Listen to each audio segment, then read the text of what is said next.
Mimi Kendi, kwa hiari yangu mwenyewe nakupa talaka 3 Bwana Tasha. Kuanzia leo hii kwa maslahi mapana ya pande zote mbili.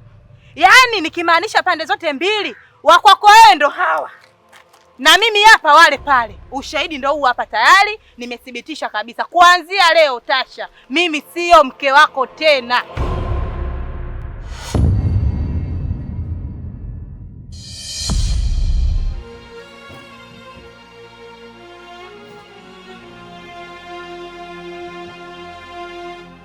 We Zawadi, sasa pale ndo umefanya nini?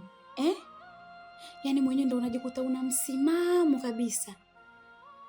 Hivi unadhania kuna wanawake wangapi wazuri kukuliko wewe wanaomtaka Kai na wanashindwa kumpata? Wewe ni maskini tu, umeipata nafasi na unashindwa kuitumia. Labda mwenzio alitaka kukuambia hisia zake juu yako.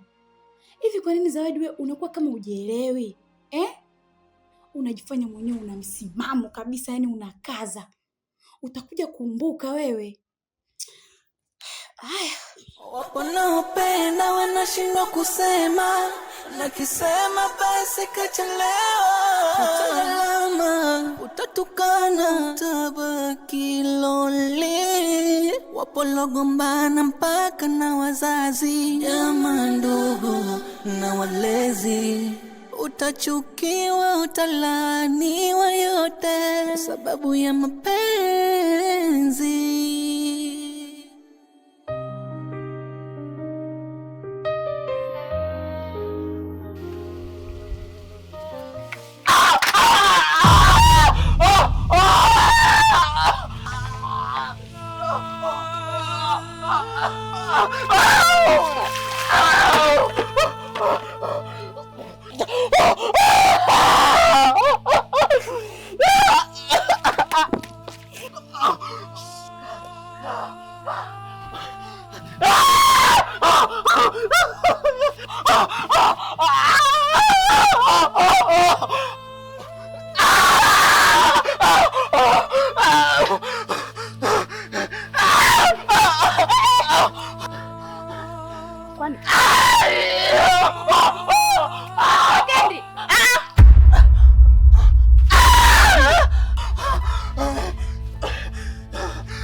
Kwani wewe nikwambie mara ngapi kwamba mimi sikutaki Au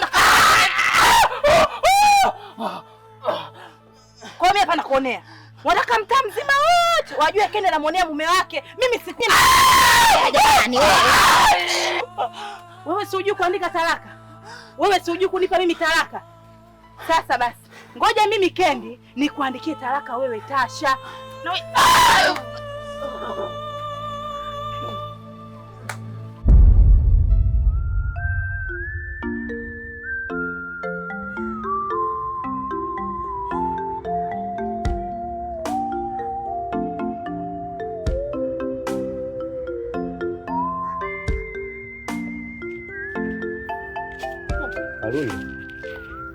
afadhali mtaalamu nimekutana na wewe. Haiwezekani mume wangu Ligongo anakuwa ananipa ndoo nikachote maji bondeni. Ngalikuwa najua mimi ninauma mguu. Hebu ongea basi na yule Ligongo ache kunipa kazi ngumu. Kalunde, kuchota maji hayo ni moja ya maelekezo yangu. Nilimwambia wewe ufanye mazoezi. Sawa, usiache kufanya mazoezi kwa sababu mguu unahitaji mazoezi. Na vipi kwanza unaendeleaje huo mguu? Mguu wangu sijapona mtaalamu. Yaani mguu wangu unakuwa unawasha kwa ndani usiku silali. So unaona sasa? Hizi ndoo zinatakiwa ziwe 2. Unavobeba ndoo mkono mmoja hivi, unakuwa unautonisha huo mguu. Unatakiwa unabeba ndoo huku na huku, huku na huku. Kwa ajili ya kuupa balance huo mguu na hiyo misuli na mishipa irudi katika hali yake. Ufanye mazoezi, nilimwelekeza afanye hivi. Bwana Ligongo. Naam mzee wangu. Afadhali ulipokuwa namuelekeza wewe. Maana mimi sasa hivi nimeshakuwa nikimwambia kitu huyu anaona mimi namnyanyasa. Nikimwambia fanya walau tu mazoezi kidogo kidogo anaona mimi namnyanyasa. Yaani imeshafika stage sasa hivi nyumbani kwangu mimi sina amani kabisa na familia yangu. Yaani huyu anataka kila kitu nifanye mimi. Kwenda kwenye kuni niende mimi. Kisimani niende mimi. Yaani nafika stage sasa hivi sasa Pale nyumbani mimi ninapaona pachungu. Na mbaya zaidi sasa hivi ameshaleta kamsemo kake haka ndoka nako nikera. Anataka akapiga X-ray. Anataka kwenda kupiga X-ray. Hilo swala sio baya. X-ray ni swala zuri tu. Mwache kama anataka kwenda kupiga X-ray akauangalie huo mguu. Lakini kitu cha kufanya aendelee na mazoezi kwa sababu wewe nilikuagiza.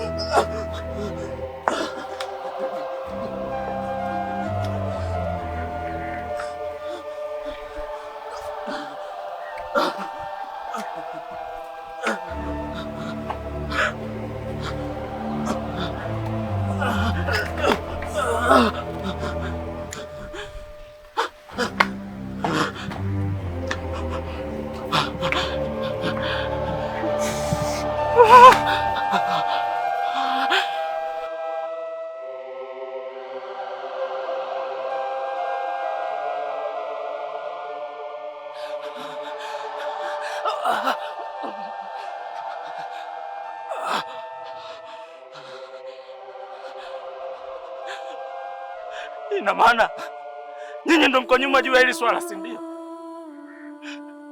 Nauliza, nyinyi mko nyuma ya hili swala? Niachieni mke wangu, niachieni mke wangu, ondokeni kwangu. Nitawafanya kitu kibaya, tafadhali ondokeni, ondokeni.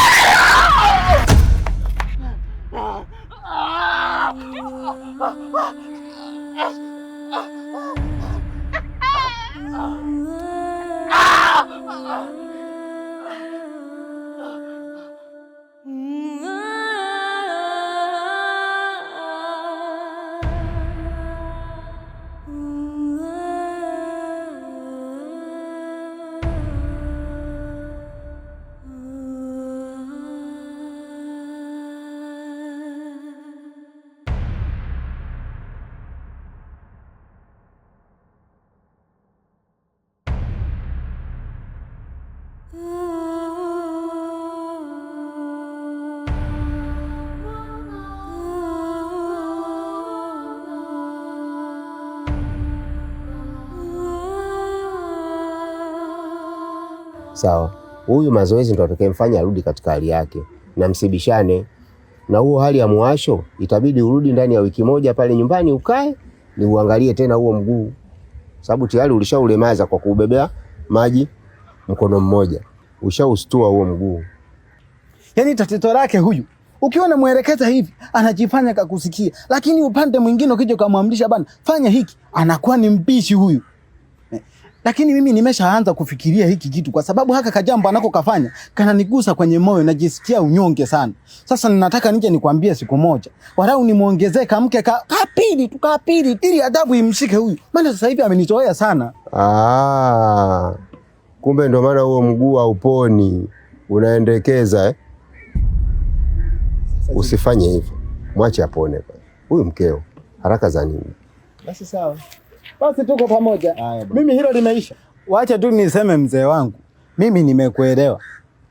Kwa maelekezo yote ulioniambia kwamba mke wangu inatakiwa aje nyumbani kwako ili apate matibabu vizuri, mimi niseme tu nimekuelewa. Na ninachokiomba umtibu kabisa ili aondokane na hili tatizo, maana mimi nimeshaanza kukosa raha. Inakuelekea tu nimesema kidogo wawili. Nitakuja kushawishi kabisa niongeza hata watatu.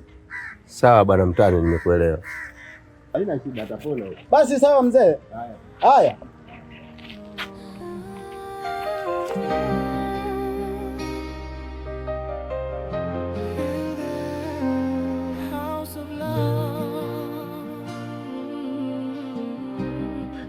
Hivi wewe mlemavu mkubwa chiba wewe. We kaka, una akili vizuri kweli wewe? Pesa huna, miguu ndo kama unavyoona hivyo. Unamng'ang'ania rafiki yetu, una cha kumpa wewe? Sikiliza nikwambie, naomba umwache rafiki yetu aende sehemu yenye hela, sehemu yenye furaha. Alafu kwa unavyomuona Kendi wa sasa hivi na yule ambaye ulikuwa unaishi naye ni sawa? We dada, nikiongea naomba unyamaze. Hebu usijisumbue sana, matajiri huwa tuongee sana. We dada, Inaonekana wewe ni kimbele mbele sana kuingilia mambo yasiokuhusu Hebu funga mdomo wako basi. Kilichotuleta hapa sio wewe, ni huyu mwanaume suruali. Hivi wewe mbona unakuwa king'ang'anizi sana? Mwanamke hamfanani kabisa. Hapo ulipo mlemavu. Hapo tu kwenye miguu haifanyi kazi. Je, kule kwenye tendo letu? Nyamaza wewe. Tena unyamaze, muangalie. Mtu mwenyewe anashindia madela. Unaangalia nini hapa? Acha huyu na mmudu. Hivi wewe, hebu jiangalie jinsi ulivyo. Usikae unabishana na watu ambao hauwajui.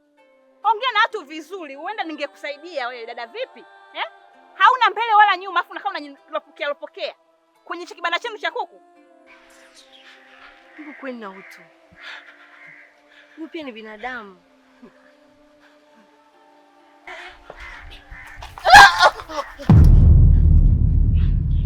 Vipi kwa nimekugusa? Mimi Kendi, kwa hiari yangu mwenyewe nakupa talaka 3 Bwana Tasha. Kuanzia leo hii kwa maslahi mapana ya pande zote mbili. Yaani nikimaanisha pande zote mbili, wakwako wewe ndo hawa. Na mimi hapa wale pale. Ushahidi ndo huu hapa tayari, nimethibitisha kabisa. Kuanzia leo Tasha, mimi sio mke wako tena. Hivi we Kendi, unaijua thamani ya ndoa kweli wewe? Ndoa? Ndoa bongo. Hivi katika ndoa zikisimo zipite, na hii itasemwa ni ndoa? Mwanaume alipo hapo tu yeye mwenyewe hawezi kujimudu. Si mfukoni, siku ni miguu yake. Hebu muangalie Kendi jinsi alivyo. Alikuwa hivyo? Kimya anaishi kule ile banda lenu la kuku. Hebu acha mdomo kuingilia mambo yasio kuhusu binti. Au unamtaka?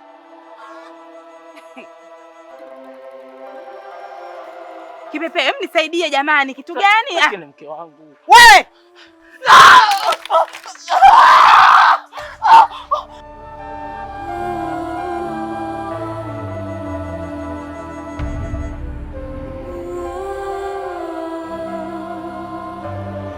Kai,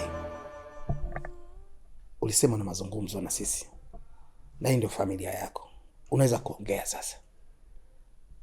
Lakini hapa kapungua mtu mmoja, Zawadi, naye anahusika. Huyo Zawadi naye ni mwanafamilia. Yaani wewe mzee unajizima data wewe. Hivi kwa unapenda kunikela muda wote? Unajua sipendi baba Kai. Basi tuyaache. Tunakusikiliza Kai.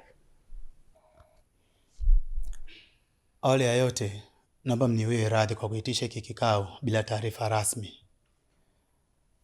Kwa sababu najua nyinyi wazazi wangu, walezi wangu, kwa mna majukumu mengi sana. Ila nia na madhumuni ya kuwakusanya wote hapa ni kwa ajili ya kuambia maamuzi yangu ambayo nimeadhimia. Unajua, mimi ni mtu mzima. Na kwa umri nilokuwa nao, nina haki ya kujifanyia maamuzi bila kupingwa na mtu yoyote ule. Lakini pia nina haki ya kufanya matendo bila kuzuiliwa na mtu, endapo haya matendo hatakiuka maadili ya Kitanzania. Kwa hiyo nimekaa chini na nimetafakari kwa kina, na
na nimeona nisitishe mchakato wa ndoa kwa sababu zangu binafsi.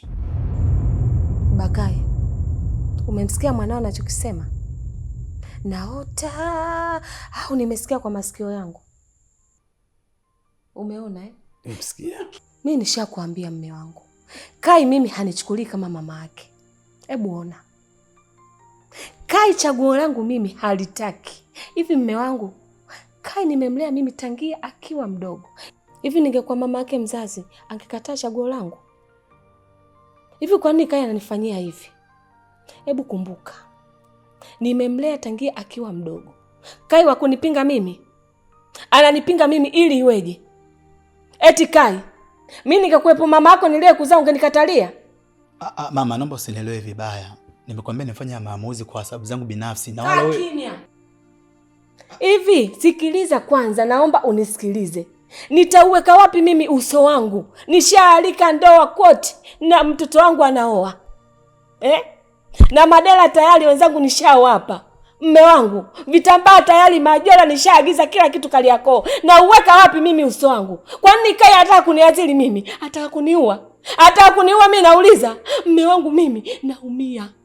Kai ananifanyia kitu kibaya sana. Mimi nishasema, Kai mimi hanichukulii kama mama yake. Kai mimi hanipendi. Na hataki kabisa kuniona hata ninavyoishi humu ndani. Huyu mtoto anavisa na mimi. Yaani mimi nashangaa. Sijui kwa nini ananifanyia vitu kama hivi. Mme wangu mimi naumia. Najisikia Kai ataniua. Kai ataniua jamani. Basi. Tulia mke wangu. Tulia. Kai, unaona sasa? Yote ni kwa sababu yako. Unataka kumuua mke wangu, si ndio? Na nikwambie tu, maamuzi ya mke wangu na mimi tumeungana letu hili moja. Utamuoa, chaguo la mamako ndio chaguo langu. Na ndio atakuwa mkeo. Lakini baba, hakuna cha lakini. Kaa kimya. Hayo ndio maamuzi yangu. Utamuoa tuliyomchagua. Full stop. Sio vinginevyo.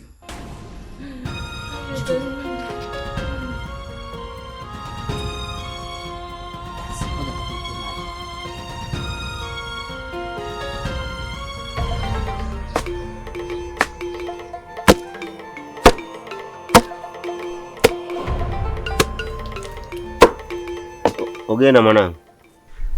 Rabie baba.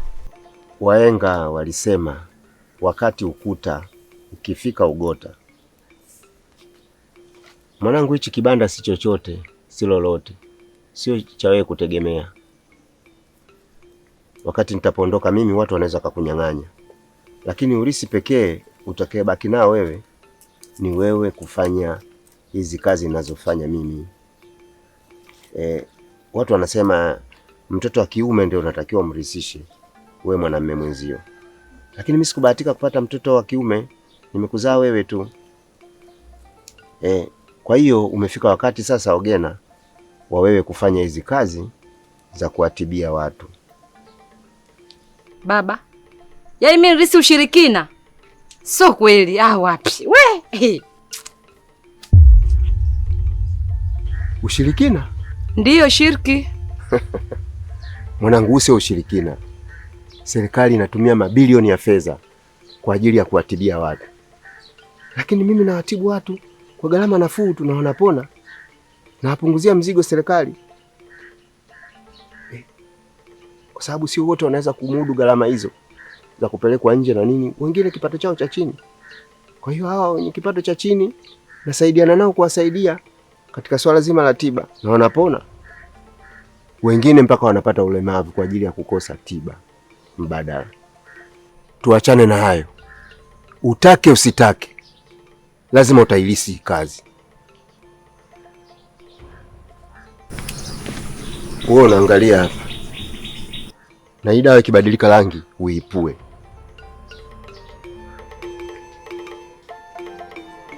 Baba.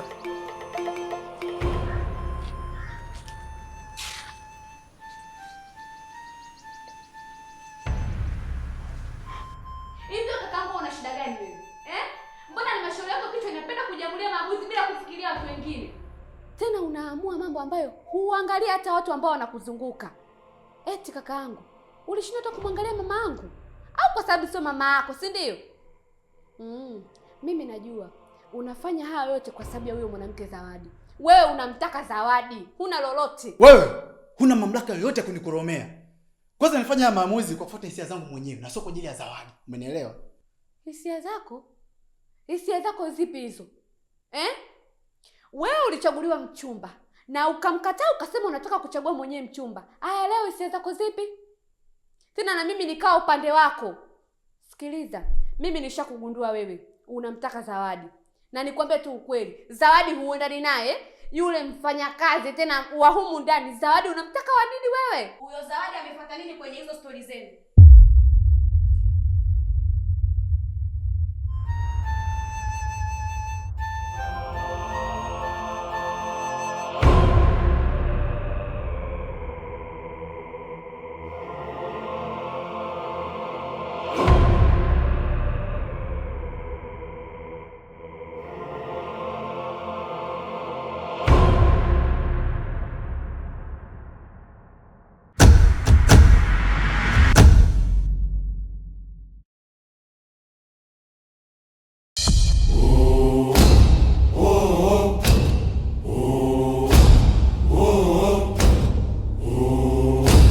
oh, oh.